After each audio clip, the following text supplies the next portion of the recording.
Poštovani gledaoci, dobar dan. Vi gledate 6. izdanje serijala Ljetni razgovori u sezoni 2018, a do kraja ovogodišnjeg serijala ostalo je još 4 epizode da realizujemo. Zato budite sa nama u nastavku jer slijedi pregršt zanimljivih sadržaja. A sa kojom pričom počinjemo ovu 6. emisiju Ljetnih razgovora, saznajte o nastavku.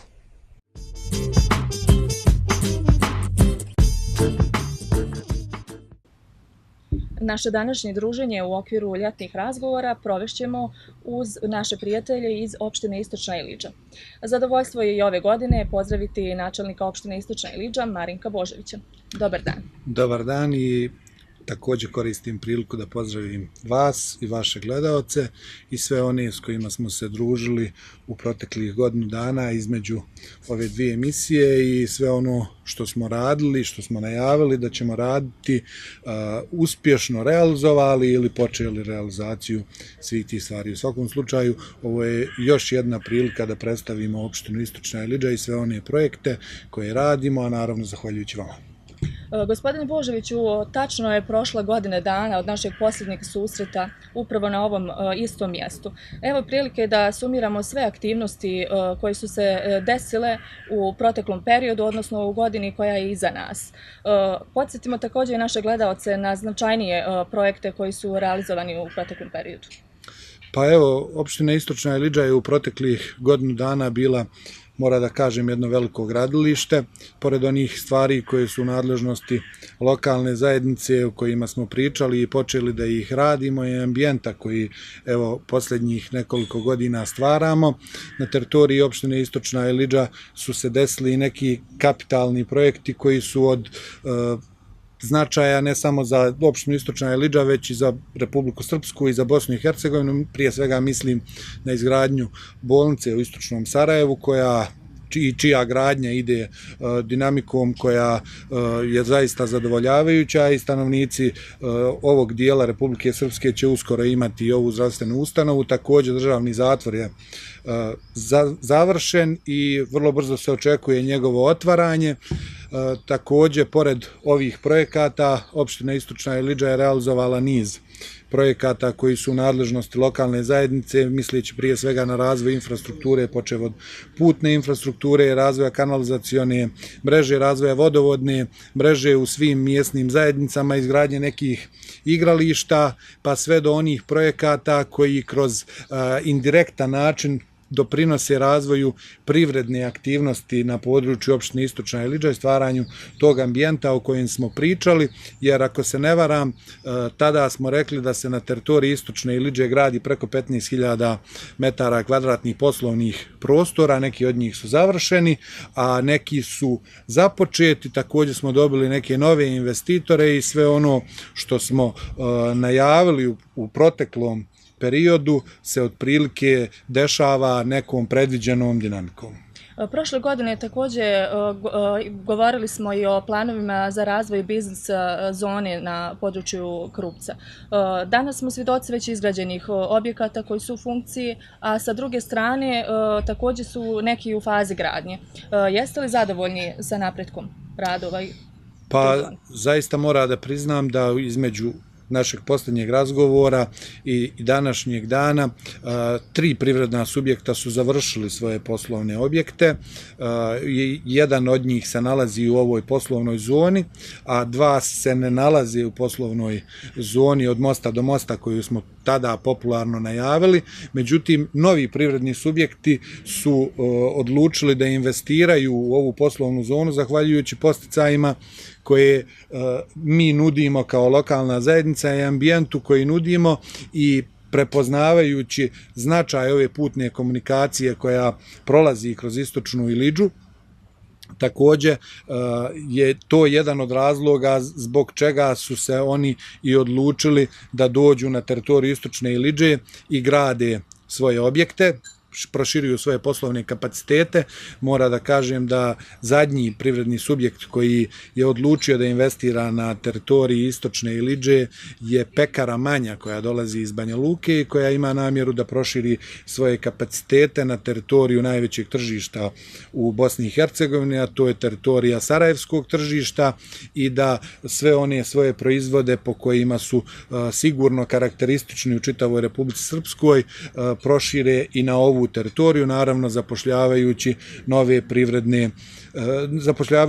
nove zaposlene u ovom privrednom subjektu. I to su stvari na koje smo zaista ponosni. Pored ovih privrednih subjekata došlo je i do razvoja malih zanatskih radnji, zahvaljujući novom podsticaju koji smo osmislili, i zahvaljujući tome trenutno na istočnoj Ilidži su 3 ta privredna subjekta koji se bave malim zanatima krenuli u izgradnju svojih poslovnih kapaciteta.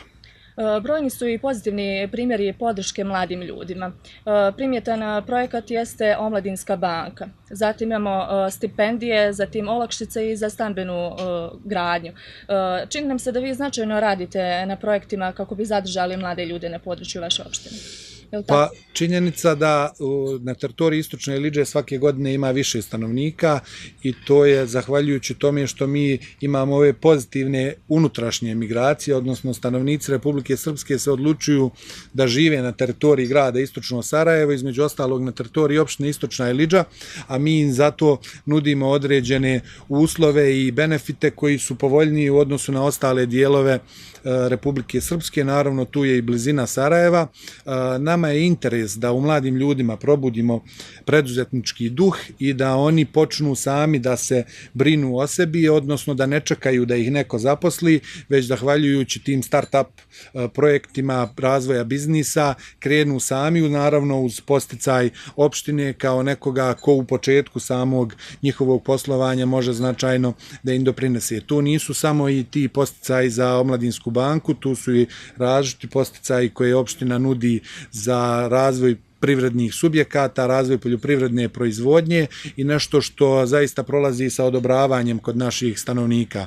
Također ove godine smo raspisali konkurs 30.000 konvertibilnih maraka za najuspješnije studente sa teritorije opštine Istočna Ilidža. Njih 18 je zadovoljilo kriterije, što znači da će dobit će stipendiju od 1000 konvertibilnih maraka, a ostatak od 18 do 30.000 maraka će biti podijeljen studentima lošijeg imovinskog stanja.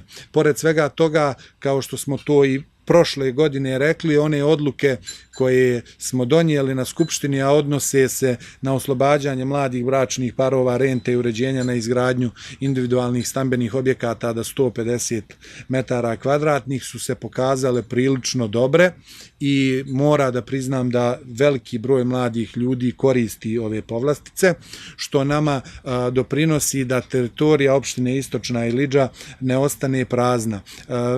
Imamo mi jedan trend koji nažalost ljude dovodi u neke urbane sredine koji napuštaju svoje individualne kuće i zahvaljujući možda i nekim povoljnim kreditima kupuju stanove, a mi na taj način ostajemo sa praznom teritorijom. Naš cilj je da čitava teritorija Istočne Ilidže bude popunjena i zato i dajemo te podsticaje, i mora da kažem da veliki broj ljudi se odlučuje da zahvaljujući tom pozitivnom ambijentu prave svoje individualne objekte. Na taj način mi pomažemo našim mladim ljudima koji hoće da žive na Istočnoj Ilidži.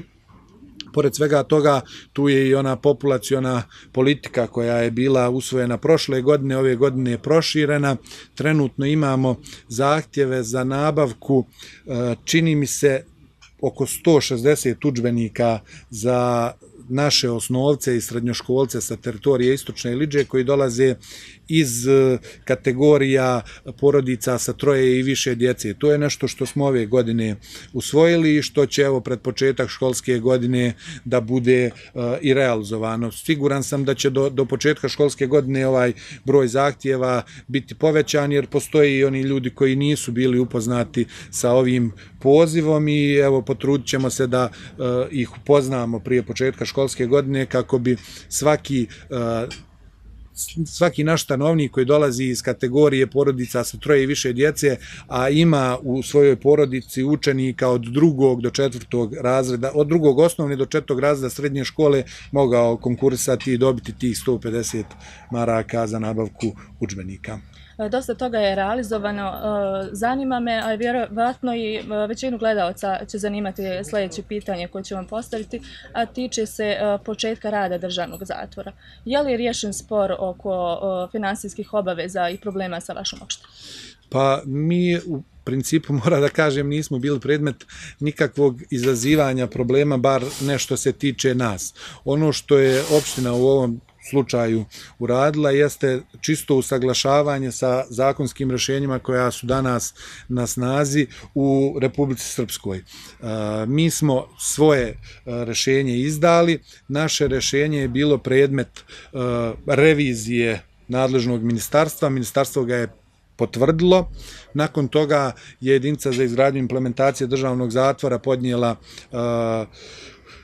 pokrenula sudski spor koji je pokazao da je naš izbor firme za rađenje ovog posla bio ispravan, ali su osporili iznos i vrijednost ovog posla u pogledu cijene. Ono što je zakon rekao da cijena se u ovom slučaju određuje ugovorom između izabrane firme i investitora. Što se tiče nas, tu je sav posao završen, mi imamo zakonski izabranu firmu, sada ostaje na izabranoj firmi i Ministarstvu pravde Bosne i Hercegovine da se praktično dogovore, potpišu ugovor. Tu je došlo do određenog vještačenja da bi se stavila tačka na te spekulacije, da li je to skupo, nije skupo. Ja moram da kažem da se radi o jednom zaista posebnom objektu i kompleksu koji se pravi samo ovdje na teritoriji Istočne Iliđe i do sad nije bio slučaj tehničkog prijema takvog objekta, tako da je njegov tehnički prijem svima bio nepoznanica. Ono što su pokazala ta nezavisna vještačenja jeste da je cijena koju smo mi rekli nešto što je realno i približno jednako onome što su i oni izvještačili. Tako da se evo tu stavila tačka na tu priču i ja vrlo brzo očekujem da će državni zatvor krenuti u taj postupak tehničkog prijema, da ćemo imati prije oktobra i upotrebnu dozvolu, imenovanu rukovodstvo i početak prijema radnika u ovoj instituciji uskoro može da počne. Razjasnili smo i te nedoumice. Saobraćajna infrastruktura je također važan segment za razvoj svake lokalne zajednice opštine, pa tako i opštine Istočna Iliđa. Nedavno ste i potpisali ugovor vezan za jedan značajan kružni tok na magistralnom putu, pa da nam kažete nešto i o tom projektu. Radi se o magistralnom putu i kružnoj raskrsnici na Kuli.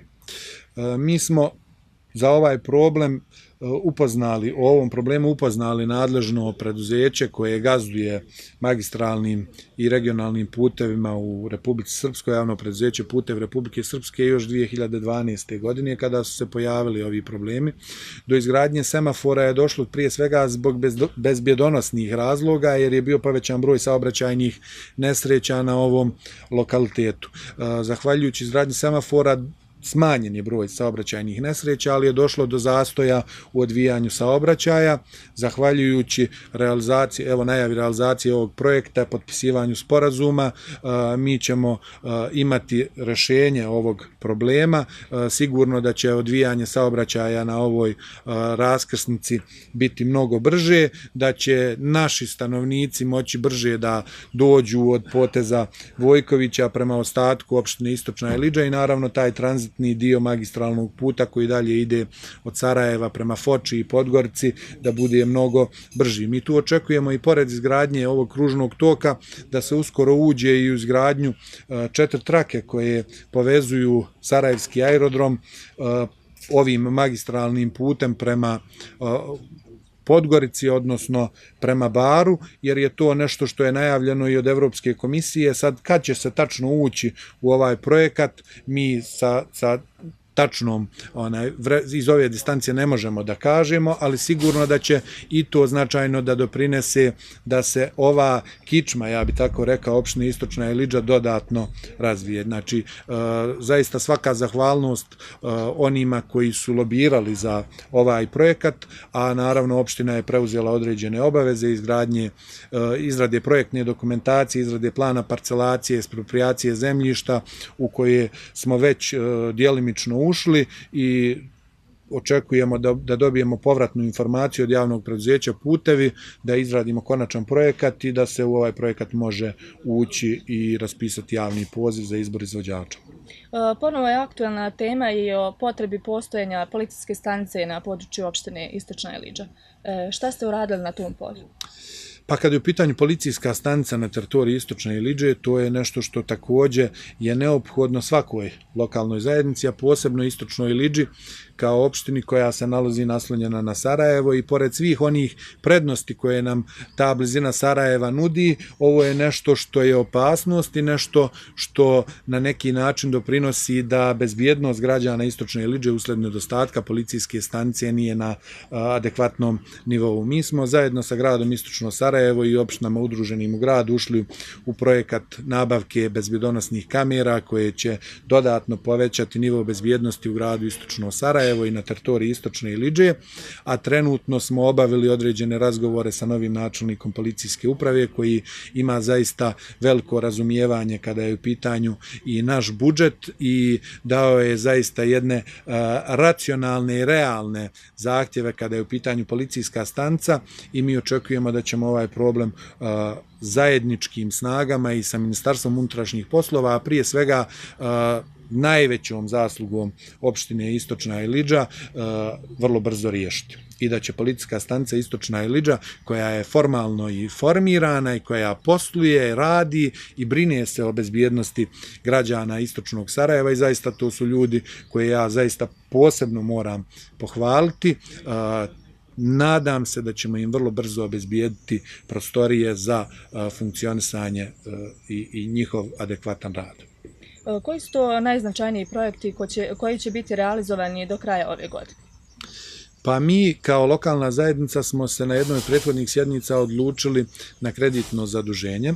Kreditno zaduženje će biti u iznosu od 3.600.000 konvertibilnih maraka. Dio od tog kreditnog zaduženja će otići na vraćanje nekog ranije kredita, ali to je nešto oko 1 miliona, a razlika ide na one kapitalne projekte koji u ovom momentu su najznačajniji za Istočnu Ilidžu. Vama je poznato da gimnazija koju ima Istočna Ilidža je dislocirana na susjednoj opštini. Mi pravimo prvi kapitalni korak za rešavanje ovog kapitalnog projekta, a to je nabavka zemljišta. Nažalost, naš nedostatak je što nemamo državne zemlje i što moramo nabavljati zemljište. Nabavka zemljišta za gimnaziju će se desiti u 2018. godini. Ona će nas koštati nešto malo manje od 800.000 konvertibilnih maraka. Dalje ulazimo u zamjenu ulične rasvjete modernom LED tehnologijom i to će također biti realizovano u 2018. godini i ulazimo u početak realizacije šetališta u Dobrobosanskoj ulici. To je jedan dio opštine Istočna Ilidža koji je najurbaniji, koji treba da bude sastavljen sa spomen obilježjem za koje smo sredstva dobili od Srbije i koristim također i ovu priliku da se Republici Srbiji zahvalim za ovih 150.000 eura koji su dali za izgradnju ovog, odnosno nastavak izgradnje ovog spomen obilježja. Također dio sredstava smo dobili od grada Istočno Sarajevo, a dio smo izdvojili u budžetu opštine Istočna Ilidža. Pored toga nabavili smo zemljište za izgradnju gradskog parka i sve to se naslanja jedno na drugo. To će biti jedan širi kompleks spomen obilježja, odnosno spomen parka Veljine, koji se nalazi pored crkve na Veljinama, pored ovog spomen obilježja. Također tu će biti lociran i ovaj gradski park, naslonjen na gradsko šetalište i to je nešto što će biti najurbaniji dio i Istočne Ilidže, a siguran sam i grada Istočno Sarajevo. Nastavljamo i očekujemo da će biti završeni prostori Doma zdravlja Istočno Sarajevo, u kojem projektu je također učestvovala i opština Istočna Ilidža. Također raspisali smo javni poziv za nabavku sanitetskog vozila za potrebe Doma zdravlja. Radimo više ulica na teritoriji Istočne Ilidže, također nastavljamo izgradnju kanalizacije. Očekujemo da još neki privredni subjekti dođu na teritoriju Istočne Ilidže i ukoliko sve ovo realizujemo, morat ćemo reći da je 2018. godina jedna od najuspješnijih godina na teritoriji Istočne Ilidže u proteklih 10 godina, a možda i od formiranja opštine Istočna Ilidža.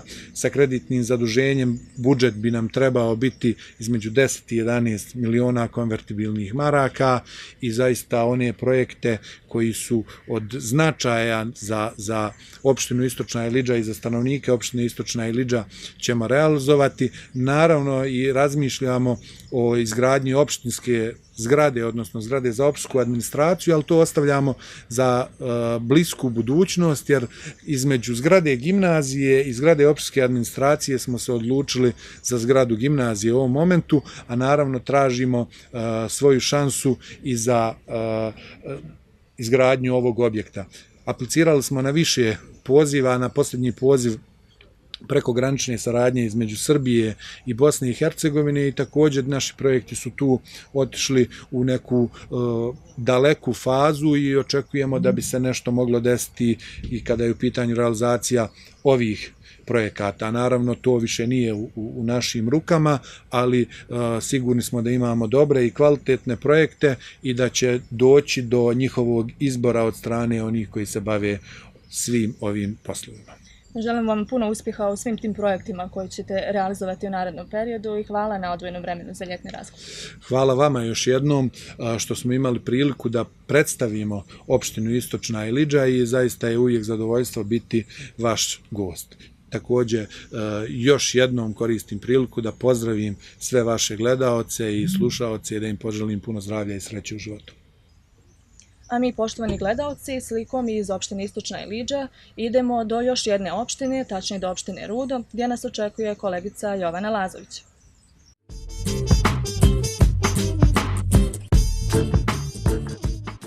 Poštovani gledaoci, zadovoljstvo nam je ovog puta pozdraviti vas iz opštine Rudo. Sa nama u društvu je gospodin Ilija Arsić, organizator kulturnih programa u ovoj opštini.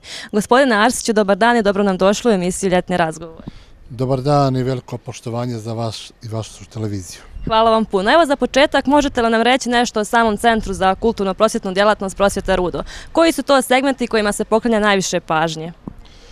Pa, Centar za kulturu Prosvjeta Rudo ima mnogo segmenata i oni su razvrstani na veliki broj, da kažemo, folklornih sekcija. Etnogrupa od prošle godine pri Centru za kulturu posluje amatersko dramsko pozorište, likovna kolonija, književni klub Miloš Vidaković, kao i mnogi drugi segmenti vezani za kulturu našoj opštini.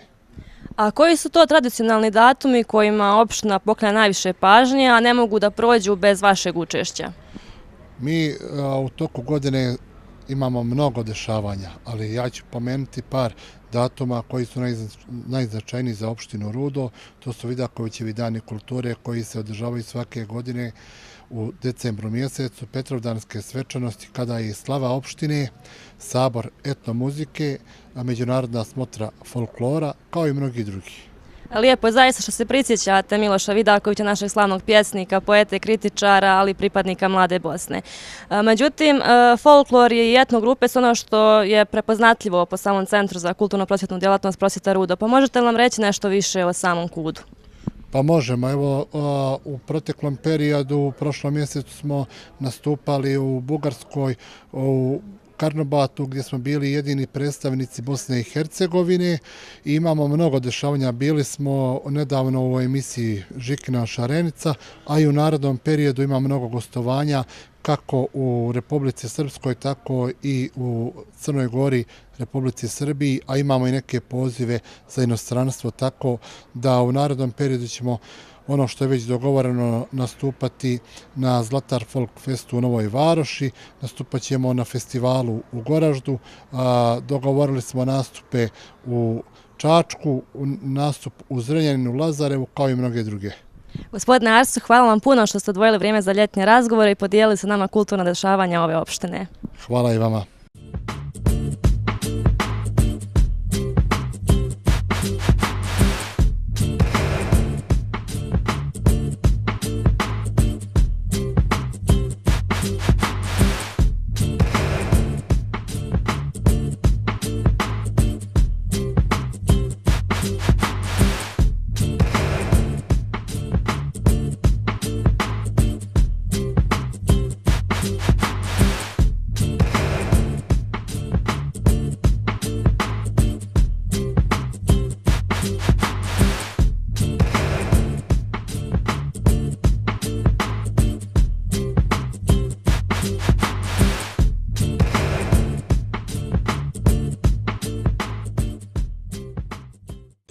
Balada o nedostajanju naziv je prve zbirke poezije naše sugrađanke Gorane Žižović, kojoj želimo dobrodošlicu u ljetne razgovore. Gorana, dobar dan. Dobar dan. Gorana, o kakvoj poeziji se radi u ovoj zbirci i šta je to što je u fokusu vašeg pjevanja? Pa ovako, ja ne bih, nisam imala ideju da to bude ljubavna poezija, mada svi misle da jeste. Više sam nekako išla na tu stranu traganja. Pošto čovjek je socijalno biće, ali u isto vrijeme i tragač. I cijeli život traga za nekim komadićima sebe koje je negdje davno zaboravio. Jer težimo da budemo cijeli život integrisana ličnost, prije svega. I tu ima svega. Znači najviše o traganju, o čovjeku uopšte. I ljubavi, naravno. Da li imate pjesničke uzore? Pa, sad ne bih to mogla... Ne bih mogla reći pjesničke uzore. Pravera volim. Kao svako dijete Miku Antića sam obožavala. Ne znam, sad djeca ne znaju ko je Mika Antić, ali dobro. Sad ne bih rekla sto uzori, ali Praver mi je onako jedan od omiljenih. Do sada je održana jedna promocija u okviru sajma knjiga u Andrić gradu. Kakva iskustva nosite sa te prve promocije? Da, imala sam tremu, ali bilo je prelijepo. Stvarno, bilo je skromno. Sad, da li je to olakšavajuća ili otežavajuća okolnost, što smo mi kasno stavili plakate, obavijestili ljude i došli su oni koji trebaju da dođu, onako nekako u užem krugu prijatelja i ne znam, bilo je ono baš kao iz sna. Onako, baš je bilo prijatna atmosfera, bilo je kao razgovor sa ljudima. Tako, više mi izgledalo. Prisan razgovor. Balada o nedostajanju je prva vaša zbirka i održana je i prva promocija. Da li u skorije vrijeme možemo očekivati još neku promociju? Da, bit će promocija u Rogatici, dakle sam ja, ali početkom septembra planiramo održati promociju ovdje u Istočnom Sarajevu. Jer je izdavač matična biblioteka Istočnog Sarajeva, pa tako da bi to bilo onako prikladno. Znamo da ste po zanimanju diplomirani psiholog. Je li to i da li u stvari predstavlja olakšavajuću ili otežavajuću okolnost sa strane pisanja? Olakšavajuću sigurno. Olakšavajuću okolnost. Ipak se radi o čovjeku. Osnovno zanimanje, osnovni predmet istraživanja psihologije svakako jeste čovjek i njegova duša. I to je ono što najviše volite, jel tako da pišete i bavite se tim stvarima? Da li uskoro možemo očekivati neku novu zbirku? Možda sljedeće godine. U pripremi je sljedeće godine sigurno. Hvala vam na odvojenom vremenu za ljetne razgovore. Hvala vam.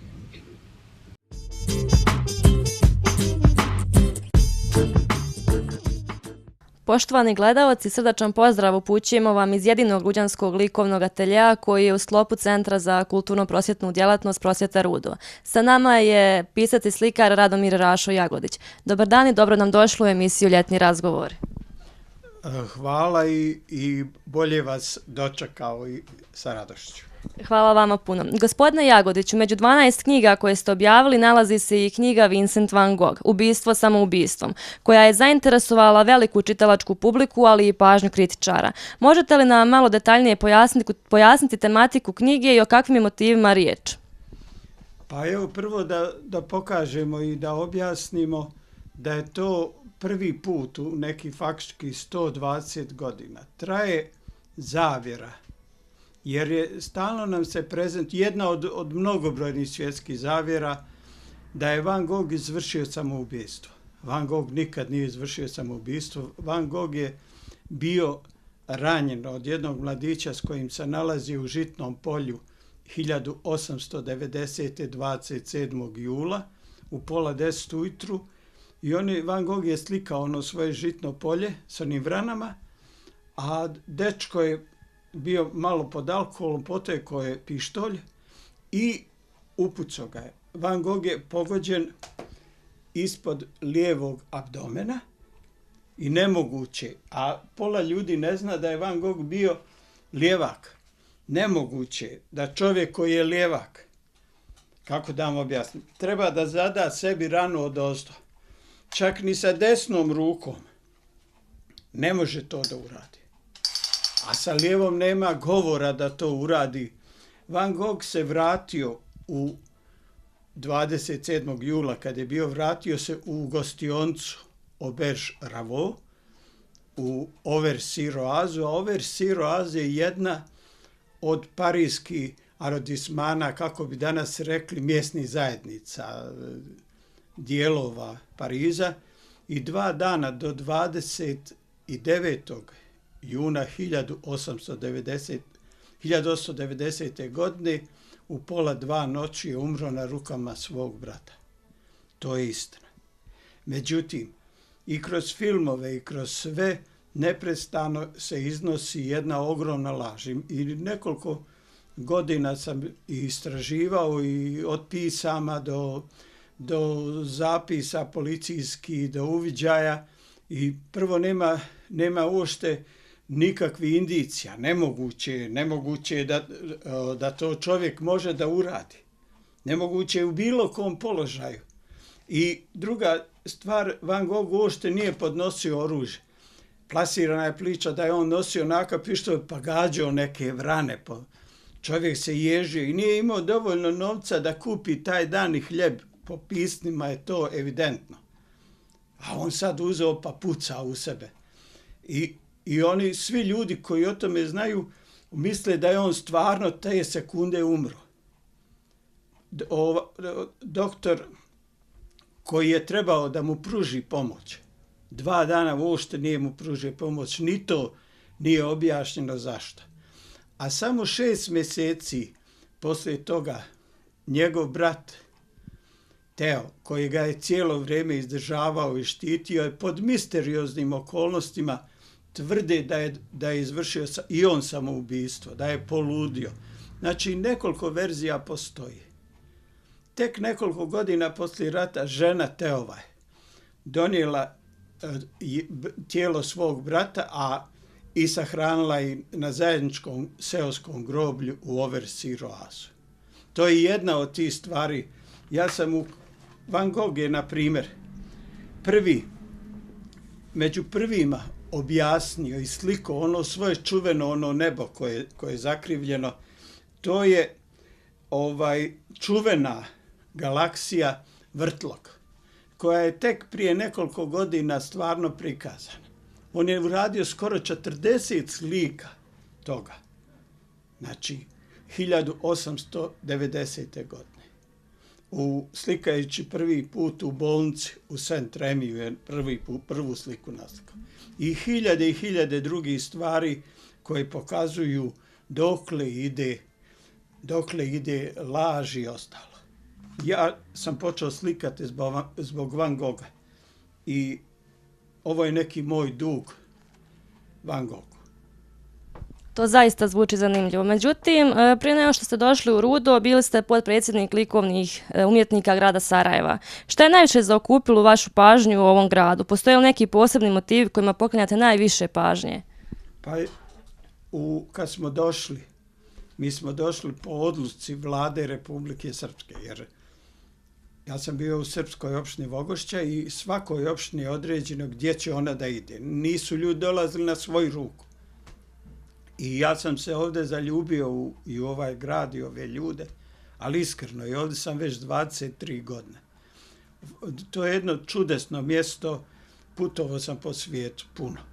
I u Italiji, u Francuskoj sam bio, u Njemačkoj. Međutim, Rudo je čudesno.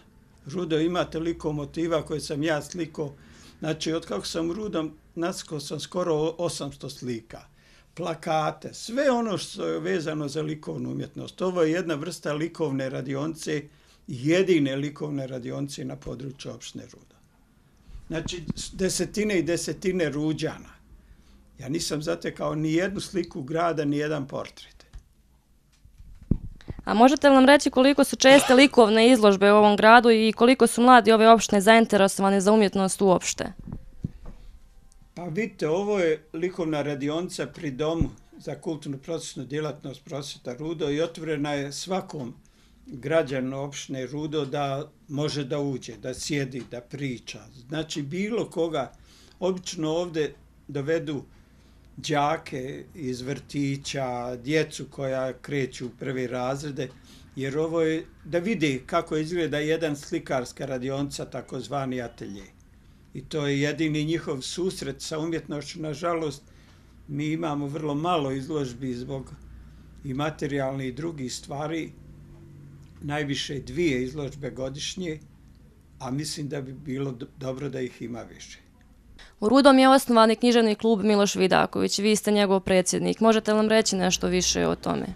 Pa ono što je zanimljivo i što ljudi ne znaju uopšte, vrlo malo ljudi zna išta o Milošu Vidakoviću. Miloš Vidaković je, nažalost, umro od tuberkuloze, nije i napunio 24 godine. Umro je u Velesu 1915. godine 2. oktobra, a bio je najbolji prijatelj Ive Andrića, čak ima jednu čuvenu pjesmu posvećenu Ivi Andriću. Zatim bio je član Mlade Bosne, Mladobosanac, i poslije Sarajevskog atentata jedan je od rijetkih koji je uspio da preko Romanije se prebaci do svog rodnog sela Granje, koje je u mjesnoj zajednici Štrpci, i poslije toga prebaci se u Srbiju gdje je bio poštanski cenzor i profesor u gimnaziji u Velesu.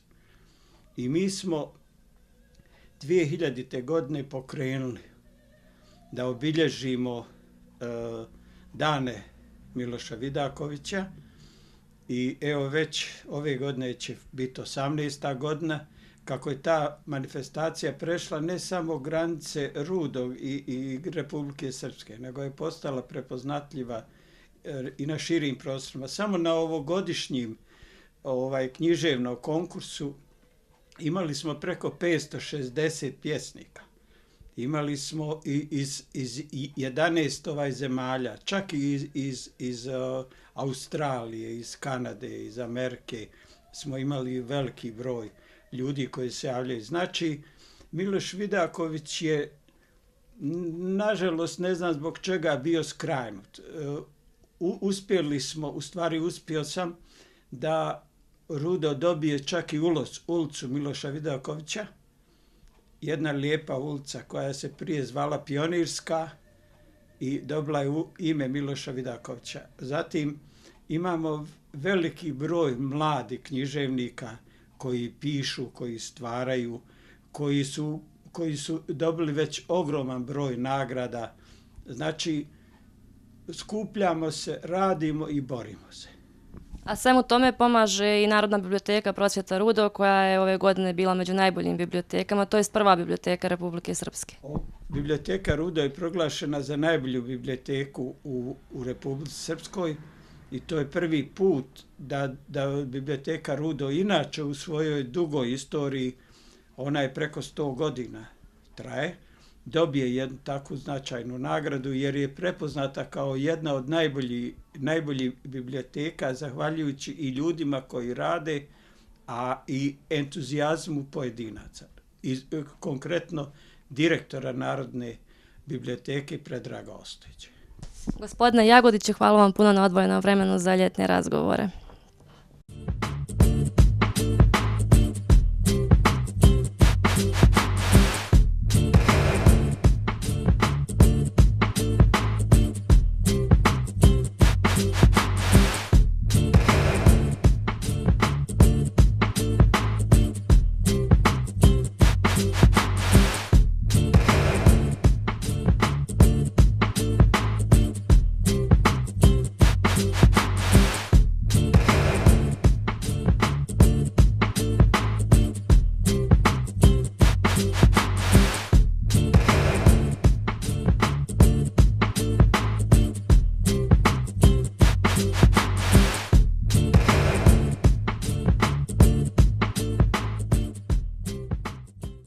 U parku Gavrilo Princip u istočnom Sarajevu nedavno je održan kviz znanja pod nazivom Bildaj mozak.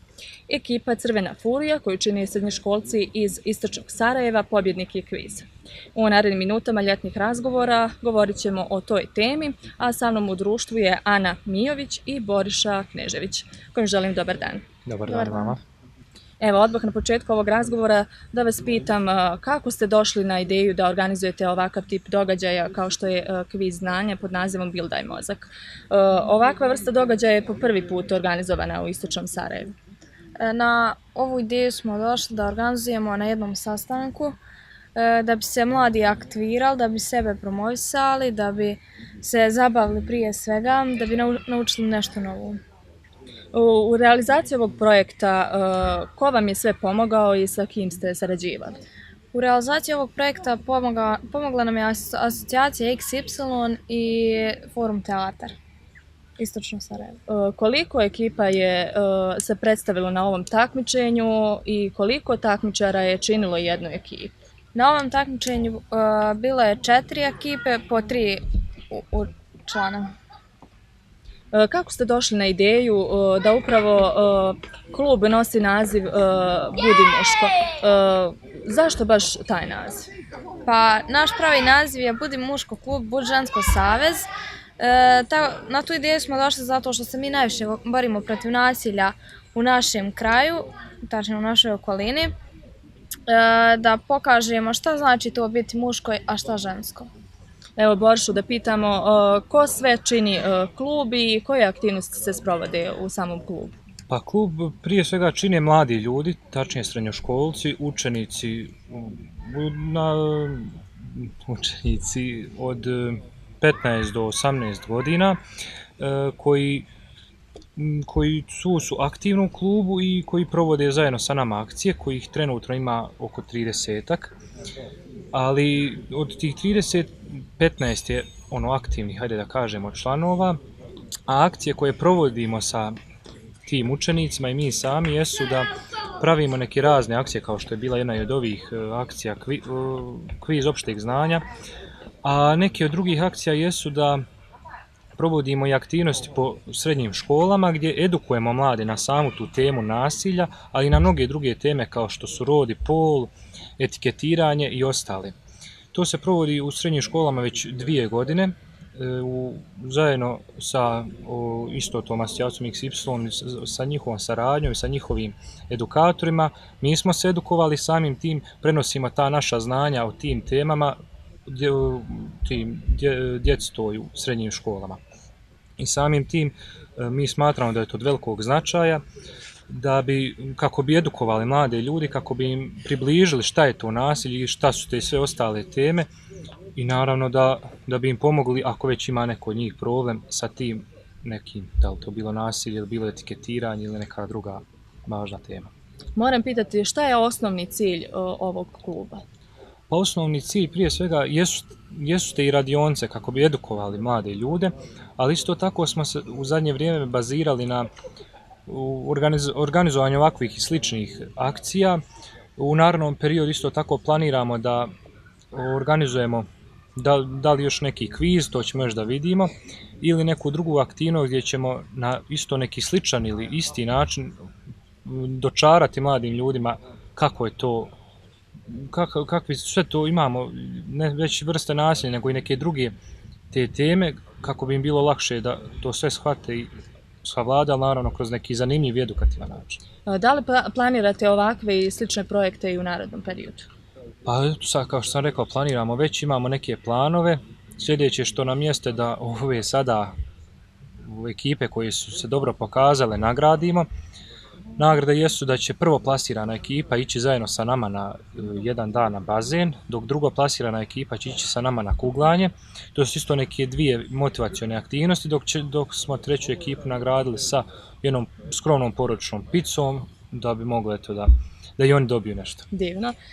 Postoji li mogućnost da ova manifestacija i postane tradicionalna? Jeste razmišljali o tome? Pa razmišljali smo, eto sad, vidjet ćemo sve u zavisnosti od naših resursa i u zavisnosti od našeg slobodnog vremena, jer u ovom prilikom bi isto tako pozvao sve mlade ljude da pošto je Budi muško klub i Budi žensko savez u čitavoj Bosni i Hercegovini postoji u raznim gradovima i samim tim pozvao sve mlade ljude koji imaju želju da dođu, pa bar da vide šta to ti ljudi rade, jer svi skoro radimo isto na sličan način i zbog toga je pozvao sve mlade ljude da vide šta mi to radimo, a naravno ako se to njima ne svidi, ako im to ne bude odgovaralo, mogu da izađu iz tog kluba. Hvala vam na odvojenom vremenu i gostovanju za ljetne razgovore i svakako želim da ovaj vaš kviz postane tradicionalan. Hvala. Hvala.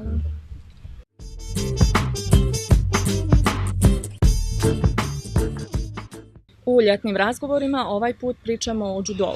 I zadovoljstvo je u ljetnim razgovorima pozdraviti dvoje mladih i uspješnih takmičara koji dolaze iz judo kluba Famus Nova Banka iz Istočne Liče.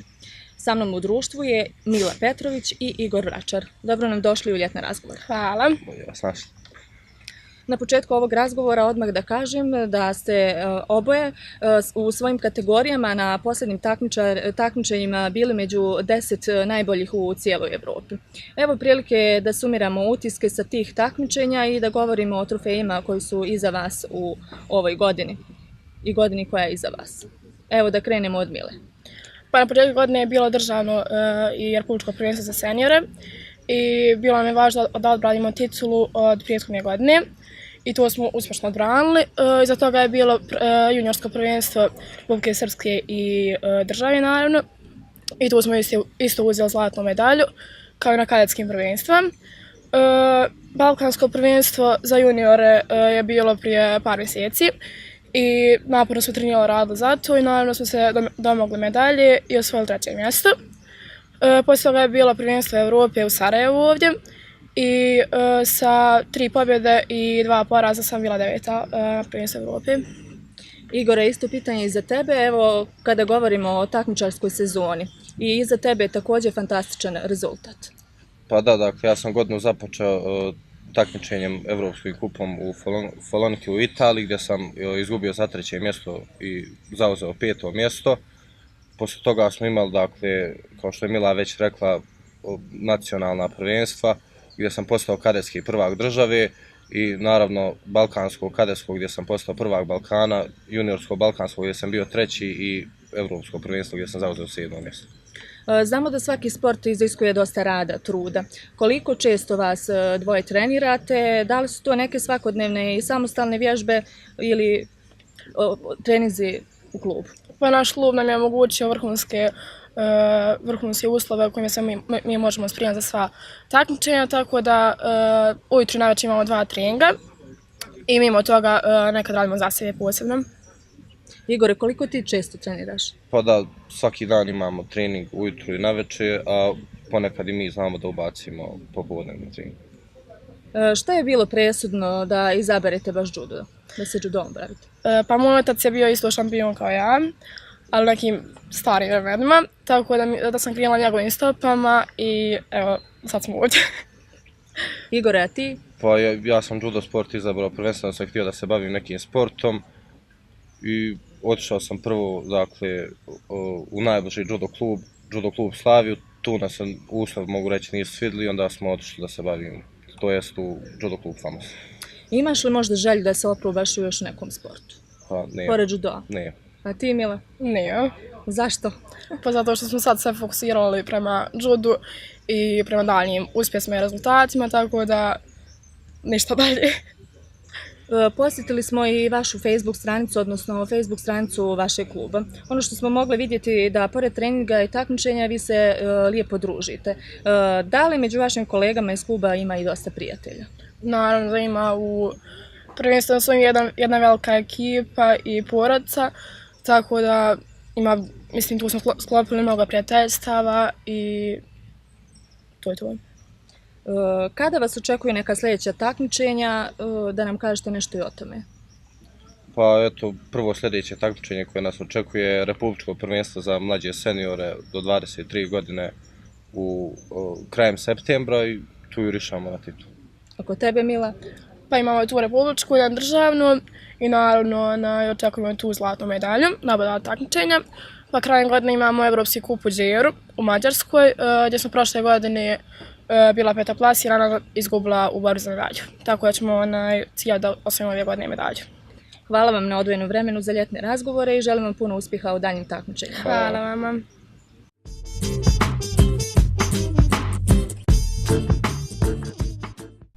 Cijenjeni gledaoci, bilo bi to sve što smo pripremili u ovoj 6. emisiji ljetnih razgovora sezona 2018. Nadamo se da su vam se dopale današnje teme koje smo realizovali samo za vas. Gledajte nas ponovo za 7 dana u isto vrijeme i na istom TV kanalu. Hvala na povjerenju i do gledanja. Doviđenja.